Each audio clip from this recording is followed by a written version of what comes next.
உங்கள் அனைவரின் மீதும் அந்த ஏக இறைவனின் சாந்தியும் சமாதானமும் என்று நிலவட்டுமாக. சகோதர சகோதரிகள் அனைவரும் எப்படி இருக்கீங்க? நலமா இருப்பீங்கன்னு நினைக்கிறேன். வெகு நாட்களுக்கு பிறகு வீடியோ போடுறேன். இன்ஷால்லா வரக்கூடிய காலங்களில் வீடியோ போடலாம் அப்படின்னு முடிவு பண்ணியிருக்கேன். இன்ஷால்லா துவா செய்யுங்க. அதாவது இன்னைக்கு காலையில் வந்து ஒரு பதிவு ஒன்று பார்த்தேன், ஒரு வீடியோ ஒன்று. அதில் வந்து எந்த அளவுக்கு வந்து இஸ்லாமியர்களை வந்து இழிவுபடுத்துகிறாங்க, மாற்று மத சமூகத்தாருடைய உணர்ச்சிகளை வந்து எந்த அளவுக்கு தூண்டி விடுறாங்க இஸ்லாமியர்களுக்கு எதிராக அப்படிங்கிறதுக்கு இது ஒரு சின்ன உதாரணமா இருக்கு. இந்த வீடியோ முதல்ல பார்த்துட்டு வாங்க, நான் சொல்றேன். தம்பி, இங்க ஹலால் பண்ணி தானே பண்றீங்க? ஓனர் இந்துவா முஸ்லிமா? ஓனர் இந்து. சாப்பிட வர கஸ்டமர்லாம் எல்லா மக்களும் வராங்கல்ல? எல்லா மக்களும். பிறகு ஹலால் பண்றீங்க? ஹலால் பண்றது அது முஸ்லீம் உடம்படி ஓய்வு தானே பண்றீங்க, ஏன் பண்றீங்க? இப்ப நாங்களாம் எப்படி சாப்பிடுறோம்? அவங்களும் வரணும் அப்படின்னா எல்லா மக்களும் வராங்க. நாங்க வரமாட்டோம்ல. அப்போ வீடியோ எல்லாரும் பார்த்துருப்பீங்க. அதாவது அந்த நபர் என்ன கேட்குறாரு அப்படின்னு பார்த்தீங்கன்னா, அந்த ஹோட்டல் ஊழியர்கிட்ட இந்த ஹோட்டலில் கொடுக்கப்படக்கூடிய இறைச்சி, அதாவது நான்வெஜ், அது எல்லாமே வந்து ஹலால் செய்யப்பட்டதான்னு கேட்குறாரு. அவர் சொல்றாரு, ஆமா சார், ஹலால் செய்யப்பட்டது தான் அப்படின்னு சொல்றாரு. ஹலால் செய்யப்பட்ட ஒன்றை வந்து இஸ்லாமியர்கள் சாப்பிடுவாங்க, மாற்று சமூகத்தார் எப்படி சாப்பிடுவாங்க அப்படின்னு சொல்லிட்டு அவர் கேட்குறாரு.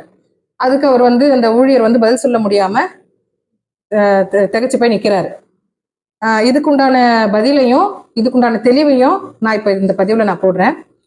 மக்கள் எல்லாரும் தெரிஞ்சு இந்த பிஜேபியுடைய சூழ்ச்சி என்ன இருக்கு, மத கலவரத்தை எப்படிலாம் ஏற்படுத்துறாங்கன்றதுக்கு இந்த மாதிரி காணொலிகள் மூலமா கண்டு தெரிஞ்சுக்கோங்க. ஏன்னா இஸ்லாமியர்கள் மீது வந்து தவறான ஒரு விஷயத்த வந்து இஸ்லாமியர்களுடைய கொள்கைகள், இஸ்லாமியர்களுடைய செய்யக்கூடிய எந்த ஒரு செயலுமே வந்து தவறானது, மாற்று சமூகத்துக்கு எதிரானது, திணிக்கப்படுகிறது, அந்த மாதிரி தான் வந்து ப்ரொஜெக்ட் பண்ணிட்டு மத கலவரத்தை ஏற்படுத்துறாங்களே தவிர அதுல இருக்கிற உண்மை என்ன, அதுல இருக்கிற ஃபேக்ட் என்ன, அதுல இருக்கிற அறிவியல் என்ன அப்படிங்கிறத நான் இந்த வீடியோ மூலியமா என்னால் முடிஞ்ச அளவுக்கு, எனக்கு தெரிஞ்ச அளவுக்கு நான் வந்து இதுல ஷேர் பண்றேன். எல்லாரும் பாருங்க, நிறைய ஷேர் பண்ணுங்க, நம்ம மக்களுக்கு போய் சேரட்டும். சரி, விஷயத்துக்கு வருவோம். இப்போ ஹலால்னா என்ன, ஹராம்னா என்ன, ஏன் ஹலாலான உணவு சாப்பிட்றோம், ஏன் ஹராமானது சாப்பிடக்கூடாது அப்படிங்கிறத முதல்ல தெரிஞ்சுக்கோம். ஹலால்னா என்ன அப்படின்னு பாத்தீங்கன்னா, ஒரு பிராணியை அறுத்து பலியிடும் போது அந்த பிராணியினுடைய ரத்தம் பிரிச்சுட்டு வரோம் இல்லையா, முழுசா வெளியேறிடும் பாத்தீங்களா, அந்த மாதிரி பிராணியை தான் வந்து அறுக்கணும். அந்த அப்படி அறுக்கப்படக்கூடிய பிராணியின் இறைச்சியை தான் இஸ்லாமியர்கள் மட்டும் இல்ல, ஒட்டுமொத்த மக்களும் சாப்பிடணும். அதுதான் ஆரோக்கியமானது. இந்த பிராணி வந்து அறுக்கக்கூடிய அந்த ஆயுதம், அதாவது கத்தியோ அல்லது வேற ஏதோ ஒரு பொருள் வச்சு நம்ம அறுக்கிறோம்னா அந்த அறுக்கக்கூடிய அந்த பொருள் வந்து மிக கூர்மையாக இருக்கும். ஏன் அந்த அளவுக்கு கூர்மையாக இருக்கணும் அப்படின்னு பாத்தீங்கன்னா, இப்போ நம்மளுடைய உடம்புல எந்த ஒரு வலியையும் சரி, எந்த ஒரு விஷயத்துமே சரி, முதல்ல கொண்டு போறது நம்ம மூளைக்கு தான். இப்போ நம்ம ஒருத்தர் கிள்ள வராங்க, அடிக்க வராங்கன்னாக்கா நம்ம கை முதல்ல நமக்கு நகர்றது கிடையாது, நம்ம உடம்பு முதல்ல நகர்றது கிடையாது. மூளைக்கு செல்லக்கூடிய அந்த நரம்பு வந்து மூளைக்கு வந்து சொல்லும், இந்த மாதிரி வந்து அடிக்க வராங்க, கிள்ள வராங்க அப்படின்னு சொல்லக்கூடியது. அந்த அந்த நரம்பு வந்து மூளைக்கு சொன்னாதான் நம்ம வந்து கையை எடுப்போம். அந்த அந்த இடத்துல இருந்து நம்ம நகர்ந்துக்கும், தடுக்கப்படும், அந்த மாதிரி ஏதோ ஒன்று சம்திங்.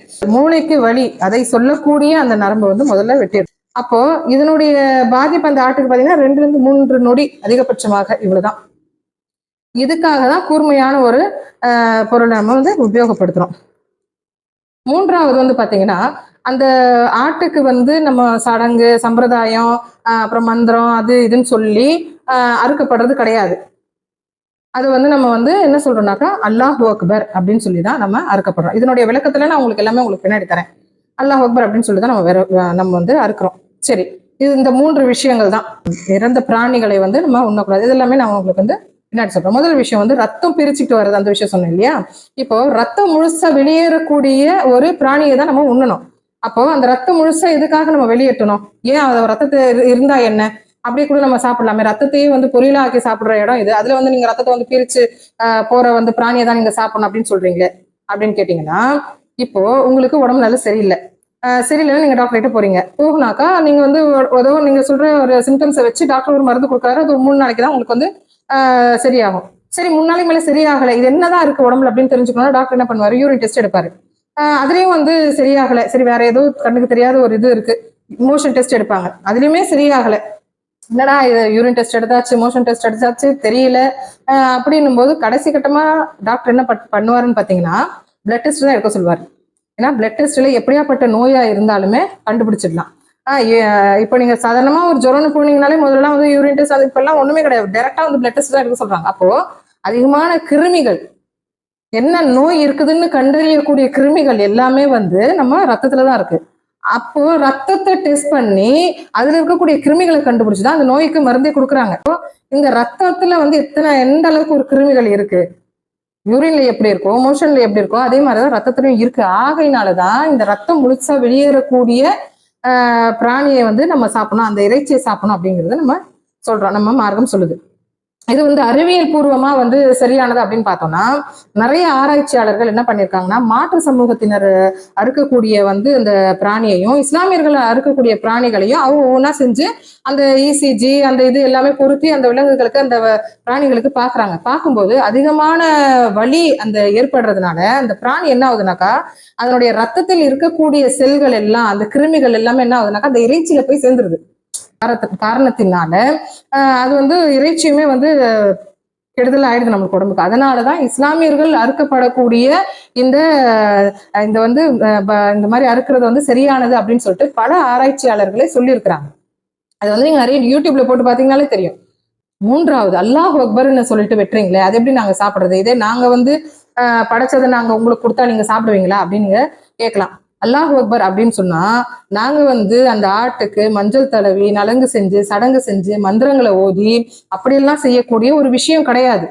நல்லா தெரிஞ்சுக்கோங்க. அல்லாஹ் அக்பர் அப்படின்னா என்னன்னா, நாங்க வந்து அகில உலகத்தை படைத்த இறைவனை வேண்டுறோம், ரைட்டுங்களா? ஒவ்வொருத்தருக்கும் ஒரு கடவுளா நம்ம வந்து வணங்கிட்டு தான் எந்த ஒரு நல்ல காரியத்தை நம்ம செய்வோம்.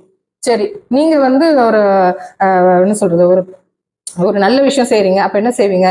முருகா, விநாயகா, இந்த விஷயத்த நான் செய்யறேன், எனக்கு வந்து இது பண்ணப்பா அப்படின்னு சொல்லிட்டு தானே நீங்க செய்றீங்க. இறைவனை உங்க இறைவனை வந்து பிரார்த்தனை செஞ்சுட்டு தானே நீங்க செய்றீங்க. அதே போல கிறிஸ்தவர்கள் பாத்தீங்கன்னா எந்த ஒரு நல்ல விஷயத்த செய்யணும்னாலும் ஜீசஸ் அது மாதிரி ஏதாவது சொல்லிட்டு தான் அவங்களுடைய இறைவனுடைய பெயரை சொல்லிட்டு தான் செய்யறாங்க. அப்போ இஸ்லாமியர்களும் வந்து அகிலத்தை படைத்த இறைவன், அல்லான்றதுக்கு பொருள் என்ன அப்படின்னு பாத்தீங்கன்னாக்கா, அகிலத்தை, ஒட்டுமொத்த உலகத்தையும் அகிலத்தையும் படைத்த இறைவனாகிய உனது திருப்பெயரால் ஆரம்பிக்கிறேன் அப்படிங்கிறது அதனுடைய பொருள். இப்போ இதனால என்ன எந்த ஒரு பாதிப்பும் கிடையாது. அகிலத்தை படைத்த இறைவனுடைய திருப்பெயரால் நான் ஆரம்பிக்கிறேன்னு சொல்றதுல எந்த ஒரு மந்திரமும் இல்லை, எந்த ஒரு சடங்கும் இல்லை, எந்த ஒரு சாம்பிரதாயமும் எதுவுமே கிடையாது. அப்போ அப்படின்னு சொல்லிட்டு தான் அதை ஆரம்பிக்கிறோம், அவ்வளவுதான். ஏன் அல்லாஹ் அக்பர் சும்மா கூட அப்படியே வெட்டலாம்ல, ஏன் அல்லாஹ் அக்பர்னு சொல்றீங்க அப்படின்னு பாத்தீங்கன்னா, அதாவது அல்லாஹ் அக்பர்னு சொல்லும் போது இதுல நிறைய விஷயங்கள் அடங்கியிருக்கு. ஒண்ணு பாத்தீங்கன்னா, நம்ம இறைவனுடைய திருப்பெயரால் அப்படின்னு சொல்லி ஆரம்பிக்கும் போது இறைவனுடைய பயபக்தி நம்ம மனசுல வந்துருது. இரண்டாவது, நம்மளுக்கு ஒருத்தர் உணவு அளிக்கிறாங்கன்னா நம்ம என்ன உணவுல ஏதாவது ஒண்ணு கொடுத்தாலே நம்ம என்ன சொல்றோம், ரொம்ப தேங்க்ஸுங்க அப்படின்னு எதாவது சொல்றோம். இல்ல நம்ம ரொம்ப கஷ்டத்திலேயே இருக்கிறோம், நம்மளுக்கு வந்து அந்த கஷ்டத்துல இருந்து அவர் நீக்கி விட்டாருனாக்கா எனக்கு மட்டும் இதை நீ செஞ்சிரு, நான் என் பிள்ளைக்கு உன் பெயரை வைக்கிறேன் அப்படின்லாம் நம்ம சொல்லக்கூடிய இதெல்லாம் நம்ம பாக்குறோம். சாதாரண விஷயங்களுக்கே, உலகத்துல வாழக்கூடிய விஷயங்களுக்கே நம்ம மனிதர்களுடைய பெயரை வைத்து நம்ம வந்து நன்றி செலுத்துற விதமா நம்ம செய்யறோம் இல்லையா? சில பேர் செய்யறோம். சோ சாதாரண மனிதர்களுக்கே இப்படின்னா அகிலத்தை படைத்த இறைவனுக்கு அவனுடைய பெயரால் ஆரம்பிக்கிறேன் அப்படின்னு சொல்றதுல என்ன தப்பு இருக்கு? அப்படி சொல்லி அறுக்கக்கூடிய, நம்மளுக்கு உணவளித்த இறைவனுக்கு நன்றி செலுத்தும் விதமாக செய்யக்கூடிய இந்த விஷயத்துக்கு அல்லாஹ் அக்பர்னு சொல்றதுல என்ன தவறு இருக்கு? இதுல எந்த ஒரு தவறும் கிடையாது. இதை வந்து செய்யலாம், தவறு எதுவும் கிடையாது.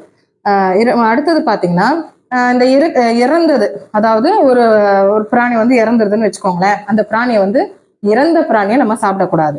ஏன்? அதுதான் நம்ம வந்து ஹராம்னு சொல்றோம். இப்போ எப்படி வந்து ஒரு ரத்தம் வெளியேறாமல் இருக்கக்கூடிய அந்த பிராணியை நம்ம சாப்பிட்டா ஹராமோ, அதே மாதிரிதான் இறந்ததுக்கு அப்புறமா அதுல கிருமிகள் வர ஆரம்பிச்சிடும், அப்போ அதுவும் ஹராம் தான். அதே மாதிரி கை கால் உடையுது, அடிச்சு அதை வந்து புண்பட்டிருக்கு, அப்படிப்பட்ட இறைச்சியையும் சாப்பிடக்கூடியது ஹராமான ஒரு விஷயம். இதுதான் ஹராம். ஹலால். ஹலால் என்ன? முழுமையாக ரத்தம் வெளியேறி விட்ட இறைச்சியை சாப்பிடணும். அந்த அந்த அந்த பிராணியை வந்து அந்த வெட்டப்படக்கூடிய பொருள் வந்து கூர்மையாக இருக்கணும். அது வெட்டுறது எப்படின்னு பாத்தீங்கன்னா, மூளையை ஒரு சில வினாடிகள்லயே வெட்டக்கூடிய அளவுக்கு கூர்மையாக இருக்கணும். ஏன்னா அதன் மூலியமாக அந்த ரத்தம் எந்த தசைகளுக்கோ அந்த இறைச்சிக்கோ போகாது. மூணாவது விஷயம் பாத்தீங்கன்னாக்கா, இறைவனுடைய திருப்பெயரால். இந்த 3 விஷயங்கள் தான் அதுல இருக்கு. இதுதான் ஹலால். ஹராம்ன்றது கிருமிகள் இருக்கிறதோ, அடிபட்டதோ, செத்ததோ, நோயில இருக்கிறதோ சாப்பிடக்கூடாது என்பதுதான் ஹராம். இந்த பெயர் ஏதோ டிஃப்ரெண்டா இருக்குதுன்றதுனால ஏதோ ஒரு மந்திரம் சொல்றாங்க, இஸ்லாமியர்கள் வந்து ஏதோ இது பண்றாங்க, அந்த மாதிரியான ஒரு பொருள், அதனால சாப்பிடக்கூடாது அப்படின்னு சொல்லிட்டு இந்த மனிதர் வந்து தவறா பரப்புறாரு. ஆகையினால மாற்று சமூகத்துல இருக்கக்கூடிய மக்கள் சரி, பாக்குற அனைவருமே சரி, இது வந்து தெரிஞ்சுக்கோங்க, ஹலால்னா என்ன, ஹராம்னா என்ன. இது வந்து அடுத்த மாற்று சமூகத்தார் சாப்பிடக்கூடாத ஒரு விஷயம் கிடையாது. இதுல வந்து எந்த ஒரு இதுவுமே அடங்கி இல்லை, சடங்கோ சம்பிரதாயமோ அல்லது இஸ்லாமியர்கள் தான் சாப்பிடணும், மாற்று சமூகத்தார் சாப்பிடக்கூடாதுன்ற எந்த ஒரு விஷயமும் அடக்கப்படலை, அடங்கலை. அதனால தாராளமா வந்து அனைவரும் சாப்பிடக்கூடிய, இறைவன் அனைவருக்கும் உண்பதற்காக அனுமதித்த ஒரு பொருள் தான் இந்த வந்து இறைச்சி. அதனால தைரியமா எல்லாரும் சாப்பிடலாம். ஹலால் என்பது என்ன, ஹராம் என்பது என்னன்றது இந்த வீடியோல தெளிவா சொல்லியிருக்கேன், பார்த்து தெரிஞ்சுக்கோங்க. மற்றவங்களுக்கும் ஷேர் பண்ணுங்க. இன்னும் நிறைய இது போல வந்து என்ன சொல்றது, வாழக்கூடிய காலம் கொஞ்சம்தான். அந்த கொஞ்ச காலத்திலேயே வந்து கலவரம் செஞ்சுக்கிட்டு தாயா பிள்ளையா பழகிட்டு இருக்கக்கூடிய இஸ்லாமிய சமூகத்திற்கும் மாற்று சமூகத்திற்கும் இடையே அவர்களுடைய உணர்வுகளை தூண்டிவிட்டு கலவரம் செய்யக்கூடிய வேலைகளை இந்த பிஜேபி அரசாங்கம் செய்து கொண்டிருக்கிறது. அதுக்கு ஒரு உதாரணமாக தான் இதை வந்து போட்டிருக்கேன். இன்ஷா அல்லாஹ் வரக்கூடிய காலங்களில் இன்னும் நிறைய வீடியோக்கள் போடலாம் அப்படின்னு இருக்கிறேன். எனினும் என்றும் இறைவனுடைய சாந்தியும் சமாதானமும் உங்கள் அனைவரின் மீதும் உண்டாகட்டுமாக என்று கூறி இந்த வீடியோவின் மூலம் விடைபெறுகிறேன்.